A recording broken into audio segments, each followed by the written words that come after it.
Dans mon entourage ou sur les réseaux sociaux, je ne vois absolument personne qui parle de Shaman King. Vous allez me dire que cet anime est sorti il y a très longtemps, donc pas forcément de raison d'en parler. Oui, je suis d'accord avec vous, mais en général, quand j'en parle, les gens ne sont pas très réceptifs. Je me mets donc à penser que les gens ne connaissent pas forcément cet anime. J'ai vraiment envie de le faire découvrir au plus de gens possible.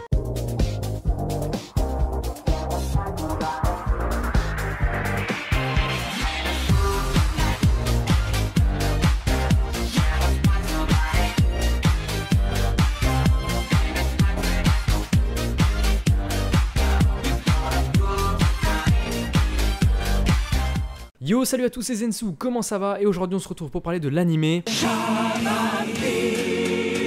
J'ai bien dit animé, hein. En aucun cas dans cette vidéo je parlerai du manga. Pour l'avoir lu en quasi-intégralité, je le trouve vraiment en dessous de l'anime. Vous vous demandez pourquoi je dis ça? C'est parce qu'en fait le manga a une fin totalement différente de l'anime et qui, en soi, on peut le dire, est une fin what the fuck. Bon, l'avantage c'est qu'une nouvelle édition de Shaman King en manga va sortir avec la même fin que dans l'anime. Avant toute chose, pense à mettre un like et à rejoindre mon serveur Discord, et si tu le rejoins, pense à aller dans le salon règles et à valider les règles. Trop de gens ne le font pas et quittent le serveur en pensant que c'est impossible de parler. Utip a décidé de retirer son système de rémunération via les pubs, tu n'entendras donc plus parler de ça. Mais en contrepartie, pense à t'abonner à la chaîne et à activer la cloche. Merci à tous ceux qui se sont abonnés avec la vidéo des choses insupportables chez les fans d'anime, et bienvenue à tous. Allez, c'est parti pour parler de Shaman King. Déjà, Shaman King, qu'est-ce que c'est? Dans Shaman King, on suit l'histoire de Manta qui, en rentrant tard de ses cours du soir, fait la rencontre d'un jeune homme assez étrange du nom de Yo dans un cimetière. Une bande de malfrats va les attaquer dans le cimetière car Yo et Manta étaient sur leur territoire. Au final, Yo va réussir à se défendre car il est un chaman, une personne capable de communiquer et de voir les esprits, mais aussi d'emprunter leur force. Il fusionne donc avec Amidamaru, un samouraï décédé il y a 600 ans, et il va réussir à défendre Manta. Manta va apprendre par la suite que Yo a au final intégré son lycée. Ils vont par la suite développer une vraie amitié grâce à tout ce qui s'est passé. Yo décidera donc de participer à un tournoi qui a lieu tous les 500 ans, le Shaman Fight, qui a pour but de déterminer qui est le meilleur chaman et qui pourra accéder au trône du roi des chamans. L'anime fait 64 épisodes et est disponible sur ADN depuis peu et ça fait franchement plaisir. Ce que j'ai bien aimé dans Shaman King, c'est que c'est un parfait mix entre une bonne histoire, des bons combats et des moments vraiment très drôles. Cet anime est juste à mourir de rire à certains moments. Les personnages sont hyper attachants et en fait au début tu commences à penser que Manta est un personnage vraiment chiant car il est sarcastique et ça en devient très lourd. Mais il arrive à changer grâce à Yo et devient au final beaucoup plus cool. C'est le cas de plusieurs persos comme Anna, Ryu ou bien Len par exemple. La VF dans cet anime est un très bon point, je n'ai jamais regardé en VO, mais croyez-moi, la VF vaut vraiment le coup. Dans les animés anciens, la VF est bonne, on peut citer GTO, Cowboy Bebop, Samurai Champloo et dans ce cas-ci, Shaman King. Je trouve que les voix collent parfaitement au personnage et croyez-moi, les voix ça joue fortement dans l'appréciation d'un animé. Ce qui est vraiment cool avec cet animé, c'est qu'il peut se regarder sans prise de tête, mais aussi avec un tout autre regard, comme par exemple durant les combats. Ce qui est aussi génial, c'est que cet animé, tout le monde peut le regarder. Je pense vraiment qu'il peut convenir à des adultes qui aiment les animés, hein, attention, mais aussi à des enfants d'une dizaine d'années. Je pense que Shaman King aurait pu être un pilier manga ou animé, mais à cause de son scénario plus que bancal à certains moments, c'est très compliqué. Shaman King a beau être un animé accessible de tous, ça n'empêche pas qu'on sente qu'il y ait des enjeux dans les combats. Je pense à ceux entre Yo et Len, mais aussi à celui entre Yo et le Dr Faust, où Manta aurait clairement pu mourir. De plus, il y a des personnages vraiment super drôles comme Chocolove, Ryu ou même Yo. Même un personnage sarcastique comme Len arrive à être drôle parfois. J'ai beau adorer Shaman King, ça n'empêche pas que pour moi, cet animé possède quelques points négatifs. Tout d'abord son animation. Cet animé est sorti entre 2001 et 2002, donc on va pas se mentir, vous vous doutez que l'animation est pas terrible. Déjà par le fait que c'est en 4 tiers, et donc déjà c'est pas ouf, mais en plus par le fait que des fois les proportions ne sont pas du tout respectées. Après ça on peut l'expliquer par le fait que cet animé est sorti il y a longtemps. Deuxième point qui peut être assez gênant dans Shaman King, ce sont les blagues. Sérieusement, dans cet animé parfois les blagues sont vraiment lourdes. Parfois ça pourrait même être des blagues pipi caca popo. Je pensais pas que j'allais dire ça dans une vidéo un jour. Ces blagues ma foi d'une qualité sublime sont accompagnées de bruitages type trompette que tu peux retrouver après chaque blague salace dans des animés du type Yu-Gi-Oh! GX, etc.